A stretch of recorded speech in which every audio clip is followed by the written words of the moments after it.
हे क्षेत्र वज्रेश्वरी समोर 3.5-4 किलोमीटर अंतरावर तांसा आणि वैतरणा नद्यांच्या मध्ये उत्तर दक्षिण पसरलेली मंदाकिनी नावाची एक छोटी डोंगररांग दृष्टीस पडते. अंदाजे 1500 फुटापेक्षा जास्त उंच असलेल्या मंदाकिनी डोंगरावर देवदार नावाच्या छोट्याशा नैसर्गिक गुंफेमध्ये एक मंदिर बांधले असून 2 प्राचीन कातळात खोदलेले पाण्याचे टाक आहेत. वज्रेश्वरी गणेशपुरी सारख्या गजबजलेल्या पर्यटन क्षेत्रापासून हाकेच्या अंतरावर असूनही मंदाकिनी डोंगर एखाद्या विरक्त योग्याप्रमाणे पर्यटकांच्या गजबटापासून अलिप्त आहे. स्थानिक लोकांशिवाय इथे इतर कुणीही पर्यटक फिरकत नसल्यामुळे मंदाकिनी डोंगराची माहिती सहसा आपणास उपलब्ध होत नाही. मलाही या क्षेत्राची माहिती 4 वर्षापूर्वी अनायासा मिळाली. गुगल मॅपमध्ये वज्रेश्वरी प्रदेश ढुंडाळत असताना देवदार गुंफा नाव दिसले आणि माझी शोध मोहीम सुरू झाली. गुगलच्या मायाजालमध्ये येथील माहिती सहसा सापडत नाही. देवदार गुंफा आणि पांडव हौदाचे काही फोटो मात्र मायाजालवर दिसले. प्रत्यक्ष जायचा योग मात्र आता 4 वर्षांनी आला. ऑगस्ट महिन्याच्या 14 तारखेला मंदाकिनी डोंगराच्या भटकंतीसाठी वज्रेश्वरीच्या दिशेने निघालो. आधीच नियोजित वेळेपेक्षा निघण्यास उशीर झाला होता आणि त्यात वसई खाडीवरील ब्रिजच्या ट्रॅफिकची भर पडली.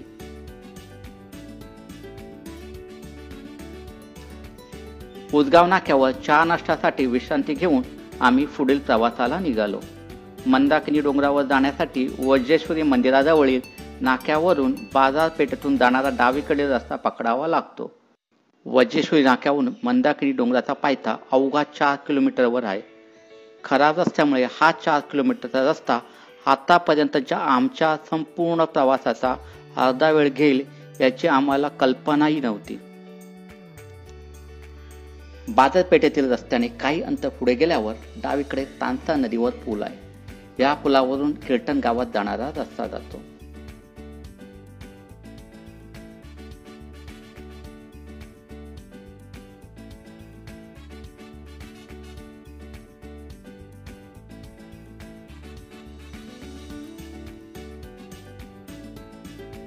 नदी पात्रावरील पूल ओलांडताच रस्त्याची विदारक परिस्थिती नजरेसमोर आली. रस्त्याची अत्यंत दयनीय अवस्था दिसत होती. तरी त्याच रस्त्याने पुढे जायचे ठरवले. पुलापासून काही अंतर पार केल्यावर रस्त्याला 2 फाटे फुटतात. एक रस्ता केळठणला जातो तर दुसरा पळसाई गावात. केळठणला जाणारा रस्ता पूर्णपणे उखडला होता. रस्त्याचे काम करणारे डंपर आणि ट्रक मात्र त्या रस्त्याने जात होते. आमची छोटी नॅनो गाडी या रस्त्याने जाणे मात्र अशक्य होते. गावातील स्थानिक मुले नाक्यावर उभी होती. त्यांच्याजवळ लोहापे धरण आणि देवदार गुहेबद्दल चौकशी केली. त्याने दिलेल्या माहितीनुसार रस्ता खराब असल्यामुळे लोहापे धरणाजवळ तुम्हाला जाता येणार नाही. गाडी इथेच उभी करून 4 किलोमीटर अंतर चालत जावे लागेल. त्यापेक्षा तुम्ही पळसाई रोडने केळठणला पोहोचा. येथून देवदार गुहेजवळ जाता येईल अशी माहिती त्यांनी दिली. लोहापे धरणाच्या भिंतीवरून गुहा मंदिराकडे जाता येते एवढी तोटक माहिती गुगलच्या मायाजालवर मिळते. पांडव हौद, मंदाकिनी हिल मॅपवर दाखवते. तिथे कसे जायचे हे सर्व मंदाकिनी डोंगरावरच आहे ह्याची योग्य माहिती गुगलवर उपलब्ध होत नाही. त्यामुळे थोडा वेळ तिथेच थांबून विचार केला आणि गुगल बाबाला रामराम करून स्थानिक लोकांच्या मार्गदर्शनाखाली पुढचा प्रवास करायचे ठरवले. गुगल मॅपवर देवदार गुहेचे चुकीचे लोकेशन दाखवते. गुगल मॅपवर देवदार गुहा खरे लिहिले आहे ते देवदार गुहेचे योग्य लोकेशन आहे. केळठणच्या मूळ रस्त्याने न जाता स्थानिकांच्या मार्गदर्शनाखाली पळसाई मार्गे केळठण गाठण्याचे ठरवले.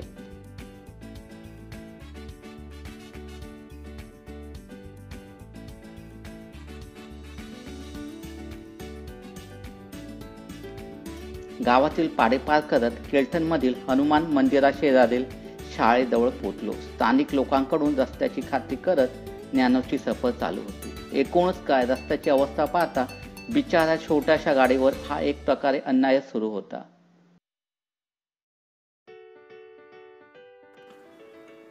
पक्का रस्ता संपतो अशा एका पाड्यात गाडी थांबवली. पुढे कच्चा रस्ता असल्याने पुढचा प्रवास पायीच करावा लागणार होता. पाड्यात रस्त्याची चौकशी करून आम्ही पुढे चालू लागलो. रस्त्याला पुढे 2 फाटे फुटतात. आम्ही उजव्या बाजूच्या रस्त्याने चालू लागलो. उजव्या बाजूने काही अंतर चालल्यावर एक आजी येताना दिसली.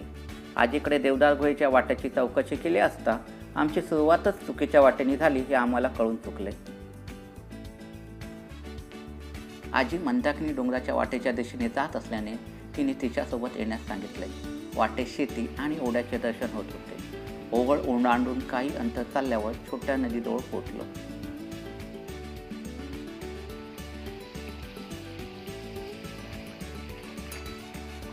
नदी पार केल्यावर विस्तीर्ण पठार आणि घरे दृष्टीस पडतात. आजीचे घरी इकडनं जायचं असं सरळ हा उजव्या बाजूने या डोंगराला जायचं. हा या डोंगराला पहिले तुम्हाला सरळ रस्ता भेटेल. पहिले वरती जाल. पहिलं काय भेटेल? नदी वगैरे काय भेटेल? काय हा नदी भेटेल. नदीला पार केला की रस्ता आणि पुढे सरळ आहे ना काय रस्ता? नाही काय नाही हा चढाय रस्ता आहे. तो व्यवस्थित आहे ना? मग शोधायची गरज नाही ना? आणि पांडव कुंड कधी भेटणार? पांडव कुंड वरती म्हणजे गुंफेच्या पुढे आहेत की मागे? पुढे गुंफेच्या पण पुढे आहेत. पुढे किती मिनिटं लांब आहे तिथून? ती बरीच लांब आहे. 5-10 मिनिटं. ओके ना उतरलंच तर सरळ असं तर लगे गावात. पण आमची गाडी तिकडे आहे ना? कुठे तिकडे ठेवली त्या गावात. इथून रस्ता होता का गाडीला? मग ती इथं ठेवायची ना गावात. इथं ठेवायची तिथं आमचे. या गावाचं नाव काय? आजीने पठारावरून उजव्या बाजूने डोंगराच्या दिशेकडील वाटेकडे निर्देशन करून सांगितले की ही वाट सरळ पकडून जा. वाटेत एक नदी लागेल. नदी पार केल्यावर मंदाकिनी डोंगराच्या पायथ्याशी पोहोचाल. समोर दिसतो तोच मंदाकिनी डोंगर आहे. आजीचा निरोप घेऊन आम्ही डोंगराच्या दिशेने चालू लागलो. काही अंतर चालता एका भाषेती असलेल्या मांगराजवळ पोहोचलो. डुकरांचा मोठ्या प्रमाणात आवाज येत होता. आवाजाच्या दिशेने गेल्यावर बंदिस्त वऱ्हाळ पालनाची शेड दिसली. अंदाजे 50 डुकरे एकाच शेडमध्ये बंदिस्त होती. बंदिस्त कुक्कुटपालन, शेळीपालन एवढेच काय इमू पालन पाहण्याचा योग आला होता. प्रथमच एवढ्या मोठ्या प्रमाणात बंदिस्त वऱ्हाळ पालन पाहायला मिळत होते. येथून डोंगराच्या दिशेने जाणारा मोठा कच्चा रस्ता दिसत नव्हता. खरं म्हणजे आम्ही चिखल टाळण्याच्या नादात वाट चुकलो होतो.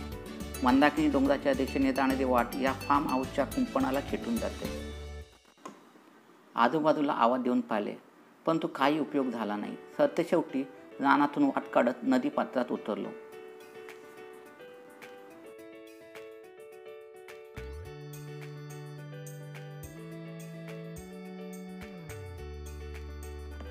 नदीपलीकडे मला गावातील गुराखी भेटला.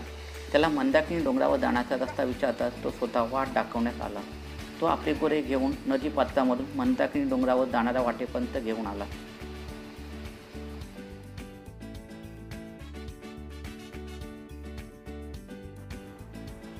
आम्ही पहिल्यांदाच देवदार गुहा मंदिरात जात आहोत हे कळताच त्याला आमची काळजी वाटली. नवीन माणसाला गुहा मंदिर आणि पांडव हाऊस सापडणे कठीण आहे. मी तुमच्याबरोबर येतो, तुम्ही इथे थांबा. मी माझी गुरे रानात सोडून येतो म्हणत तो गुरे घेऊन रानाच्या दिशेने गेला. तो येईपर्यंत आम्ही नदी पात्रात टाइमपास करत बसलो. गुराखी येतात आम्ही त्याच्यासोबत मंदाकिनी डोंगराच्या दिशेने चालू लागलो. एक स्थानिक गावकरी बरोबर असल्याने आता आम्ही निश्चिंत होतो. आता वाट चुकण्याची काही काळजी नव्हती. आम्ही 10-10:30 वाजता गुहेमध्ये असू या अंदाजाने निघालो होतो. देवदार गुहा मंदिर 500-700 फूट उंचीवर असेल या बेफिक्रीत घरून उशिरा निघणे, खराब रस्ता यामुळे मंदाकिनीच्या पायथ्याशी चढाईची सुरुवात करायला 12 वाजले होते.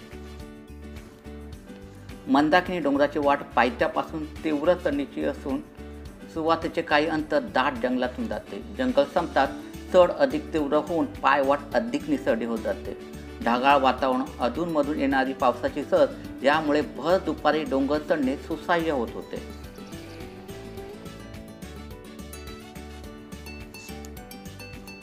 पण अधूनमधून पडणाऱ्या पावसामुळे वाट अधिकच निसरडी झाली होती. डोंगर चढताना डोळ्याचे पाणी फिटावे असे निसर्गाचे दर्शन घडत होते.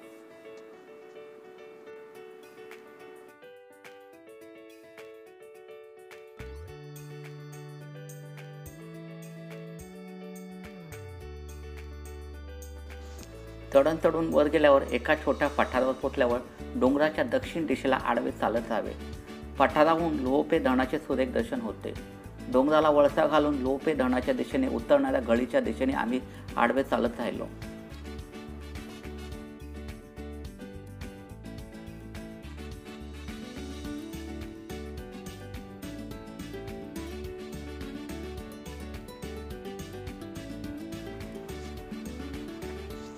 घळीजवळ येताच आपल्याला गुहा मंदिराचे दर्शन होते. घळीत उतरणारी कातळात खडखडून जाणारी वाट शेवाळामुळे अवघड झाली होती. पावसात इथे जरा जपूनच उतरावे लागते. मंदिराच्या प्रांगणात उतरण्यासाठी सिमेंटच्या पायऱ्या बनवलेल्या आहेत. पायऱ्या उतरून आपण थेट मंदिराच्या समोर पोहोचतो. लोहपे धरणाच्या भिंतीवरूनही गुहा मंदिरात येता येते, पण धरणाच्या भिंतीवरून येणारी वाट पावसाळ्यात चढणे अवघड होते. त्यापेक्षा केल्टन म्हणून येणारी वाट अधिक सुरक्षित आहे, असे आमच्या वाटाड्याचे म्हणणे आहे. चिंचोळ्या गुहेचं मुख बंद करून लोखंडी दरवाजा बसवला आहे. गुहेच्या वरती कळसाची बांधणी केली असून गुहेच्या समोर यज्ञवेदी बनवली आहे. प्रथमदर्शनी गुंफेमधील आणि बाहेरील बांधकाम पाहता हे सर्व 20-25 वर्षाच्या आत झालेले दिसते. गुंफेच्या आत शिरताच उजव्या बाजूला एक सिमेंटचा चौतारा असून 2 छोट्या शिवपिंडी, एक महादेवाची मूर्ती आणि सोबत गणेशपुरीच्या नित्यानंद महाराजांची मूर्ती आहे. मूर्त्यांच्या पाठीमागील भिंतीवर शिव कुटुंबासोबत दत्त आणि श्रीकृष्णाच्या टाईल्स लावल्या आहेत.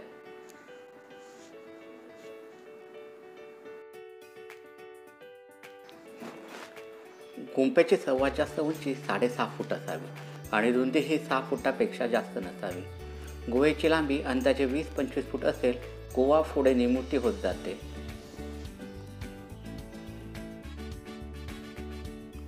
सर्वसाधारण गुहेचा आतील आकार वाईन गेज सारखा आहे.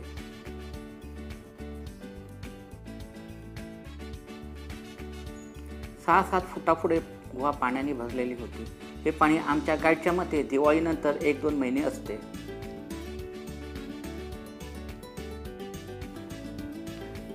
एक बुवा या गुहेमध्ये आपलं बस्तान बांधून राहत होता. गावातील येणाऱ्या लोकांनाही पाणी पिण्यासाठी गुहेत घेत नसे. गुहेत हक्क प्रस्थापित करणाऱ्या या बुवाला गावकऱ्यांनी इथून पळून लावले.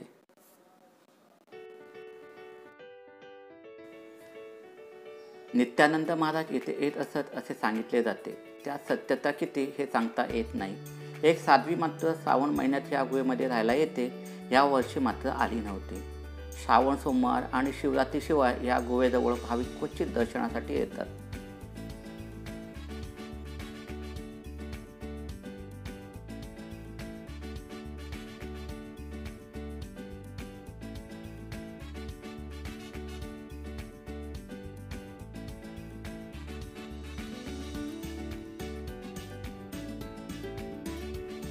गुहा पाहून झाल्यावर आम्ही पांडव हौदाकडे जाण्याचे ठरवले.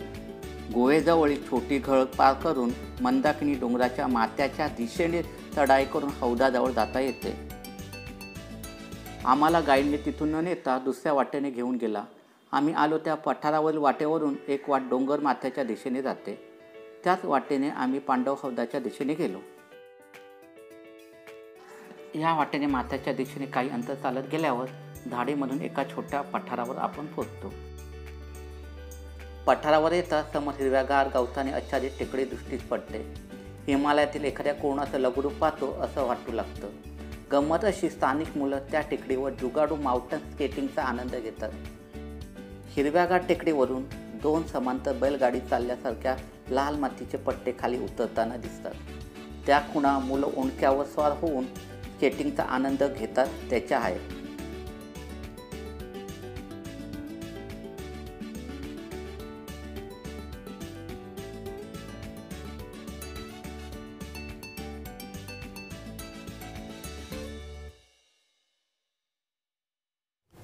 छोट्या टेकडीखालील पठारातून उजव्या बाजूने झाडीतून जाणाऱ्या वाटेने गेल्यावर आपणास पांडव हौदाचे दर्शन होते.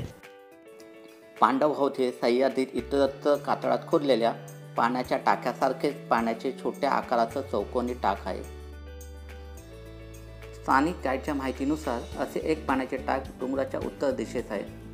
या डोंगरावर पाण्याचे 2 टाके खोदण्याचे प्रयोजन काय असावे हे मात्र लक्षात येत नाही. बहुतेक पाण्याची टाके गुंफा, व्यापारी मार्ग किंवा किल्ल्यावर खोदली जातात. इथे कुठली मानवनिर्मित गुंफा नाही. नैसर्गिक गुंफा आहे ती अर्ध्यापेक्षा जास्त पाण्याने भरलेली असते. पावसाळ्यात अगदी अवघडून राहिले तरी 4-5 व्यक्तीपेक्षा जास्त व्यक्ती गुहेत दिवसभर आराम करू शकत नाही. गुंफेपासून टाके बऱ्यापैकी लांब आणि उंचीवर आहे. वाटसरूंसाठी एवढ्या उंच डोंगरावर पाण्याचे टाके कोण कशासाठी बांधेल हा प्रश्न मात्र अनउत्तरित राहतो. खास पाणी पिण्यासाठी 1000 फूट डोंगर चढून कोण बरे जाईल? मंदाकिनी डोंगराचं भौगोलिक स्थान, उंची, डोंगर चढाईस अवघड असणे या सर्व गोष्टी येथे कधी काही टिहळणी दुर्ग बांधण्याचा विचार झाला असावा का, असा प्रश्न मात्र नक्कीच पडतो. मंदाकिनी डोंगर मुंबईची तहान भागवणाऱ्या, उत्तर कोकणाला समृद्ध करणाऱ्या तानसा आणि वैतरणा नद्यांच्या मध्ये आहे. उत्तर बाजूस वैतरणा नदीचे खोरे तर दक्षिण बाजूस तानसा नदीचे खोरे पसरले आहे. पूर्व दिशेस माऊलीपर्यंत त्याच्या उंचीचा डोंगर दिसत नाही. दोन्ही खोऱ्यांमधून पूर्वी देशाहून कोकणात उतरणारे व्यापारी मार्ग होते. उत्तर, पूर्व, दक्षिण या तिन्ही दिशांना दूरपर्यंत नजर ठेवण्यास ही उत्तम जागा आहे. खोदलेली 2 छोटी पाण्याची टाक कदाचित गड बांधणीच्या विचाराने केली असावीत का, असाही प्रश्न पडतो. काही कारणास्तव मंदाकिनी डोंगरावर किल्ला बांधण्याचा विचार मागे पडला असावा, किंवा गोमतारा आणि टकमकसारखे गड शेजारीच असताना नवीन गड बांधण्याची गरज पडली नाही. विरारपासून ते वजिरी श्रीमंदिर, तिथून डबल पेची रिक्षा मंदाकिनीमध्ये. किती घेतात तिथे रिक्षावाले? किती घेतात? ते घेतात 200 रुपये घेतात तिथून यायला. तिथे पर सीट की सगळ्यांनी रिक्षाचे पूर्ण पूर्ण रिक्षाचे 200 रुपये. आणि सांगायचं गाव कुठं सांगायचं? मंदाकिनी. मंदाकिनीला जायचं आहे. मंदाकिनी. आणि गावाचं नाव काय आपल्याला माहिती आहे? खेळतात. आणि ते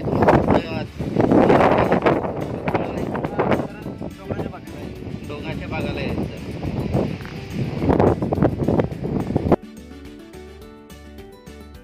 आपल्या देशात अनआकलनीय जुन्या अज्ञात वास्तू पौराणिक कथेशी जोडल्या जातात. त्यातल्या त्यात वास्तूंच्या बांधकामाचे श्रेय पांडवाच्या अज्ञात वासाच्या कथेशी जोडण्याचा कल जास्त असतो. येथेही स्थानिक लोक हे पाण्याचे टाक पांडवांनी बांधले असे सांगतात. स्थानिकांमध्ये हे पाण्याचे टाक पांडव होत म्हणून प्रसिद्ध आहे. आम्हाला दुसरेही टाक पाण्याची इच्छा होती. आमचा गाईड निस्वार्थीपणे आपली गुरे रानात बांधून आमच्यासोबत आला होता. 3 वाजले होते. त्यालाही खाली उतरून गोरांकडे जाणे गरजेचे होते. त्यामुळे आम्ही मंदाकिनी डोंगराची भ्रमंती आटपून खाली उतरण्याचा निर्णय घेतला. पावसाळ्यामुळे मंदाकिनी डोंगर चढण्यापेक्षा उतरणं कठीण जात होतं. डोंगराचा तीव्र उतार आणि घसरडी वाट असल्याने पावसाळ्यातील भटकंतीसाठी योग्य अशी पादत्राणे घालूनच येथे येणे योग्य. मंदाकिनी डोंगराच्या दक्षिण टोकाहून तानसा नदीच्या खोऱ्याचे दर्शन होते. नागमोडी वळणकीत वाहणारी तानसा नदी आणि तिच्या काठावर वसलेल्या टुमदार गावांचे सौंदर्याचे दर्शन घडते. तानसा नदीच्या काठावर गरम पाण्याच्या कुंडासाठी प्रसिद्ध असलेले वज्रेश्वरी, अकोले, गणेशपुरी या तीर्थक्षेत्रांचे आपण एरियल व्ह्यूने दर्शन घेऊ शकतो. पूर्व बाजूस मुंबईची ताण भागवणारे तानसा जलाशय तसेच आकाश स्वच्छ असल्यास माऊली गडाचे दर्शन होऊ शकते. डोंगराच्या उत्तर बाजूस वैतरणा नदीचे खोरे आहे. दक्षिणेस गोमतारा किल्ला आणि तुंगारेश्वरची डोंगररांग आपल्यास दृष्टीस पडते. पश्चिम बाजूस टकमक आणि कहोज किल्ल्याचे दर्शन होते. मंदाकिनी डोंगरावर यायचे असल्यास विरार स्टेशनवरून वज्रेश्वरी मंदिराजवळील फाट्याजवळ यावे. तेथून मंदाकिनी डोंगरावर जायला रिक्षा मिळते. केळटण गावापर्यंत संपूर्ण रिक्षाचे 200 रुपये भाडे आकारले जाते. व्यवस्थित आखणी केल्यास 3 तीर्थस्थळांबरोबर मंदाकिनीची भटकंती एका दिवसात पूर्ण होऊ शकते. मंदाकिनी डोंगराच्या भटकंतीसाठी वर्षा ऋतू सर्वात उत्तम राहील, पण अतिवृष्टी असेल तर ह्या भागात येणे टाळावे. तुम्ही येथील नद्या नाल्यांच्या पुरामध्ये अडकू शकता. पावसाळ्यानंतर स्वतःचे वाहन असल्यास मंदाकिनीच्या पायथ्याखालील नदीपर्यंत येता येते. मंदाकिनी डोंगराच्या भटकंतीसोबतच गरम पाण्याच्या कुंडासाठी प्रसिद्ध असलेल्या अकोली, वज्रेश्वरी, गणेशपुरी या तीर्थक्षेत्रांचे दर्शन आपण घेऊ शकतो. ही सर्व तीर्थक्षेत्रे मंदाकिनी डोंगर यामधील अंतर 4 किलोमीटरपेक्षा जास्त नाही. भेट देत असल्यास स्थानिकांची मदत घेणे उत्तम, कारण येथे ढोरवाटा भरपूर असल्यामुळे चुकण्याची शक्यता जास्त आहे. येथे येताना संपूर्णतः गुगल बाबावर विसंबून न राहता स्थानिकांचे मार्गदर्शन घ्यावे. आमची संपूर्ण भटकंती गावातील स्थानिकांच्याच मार्गदर्शनाखाली यशस्वीरित्या पार पडली. मंदाकिनी डोंगरावरील ही भटकंती आम्हाला आमच्या गाईडशिवाय पूर्ण करता आली नसती. मंदाकिनी डोंगर उतरण्यास आधीच उशीर झाला असल्यामुळे जास्त न रेंगाळता थेट मुंबई गाठण्याचा निर्णय आम्ही घेतला. पुढच्या भटकंतीत अशाच एखाद्या ऑफबीट ठिकाणी भेट देण्याचा विचार मनात रेंगाळत होताच पाहू पुढील भटकंती कुठली होते ते. तोपर्यंत इथेच थांबतो.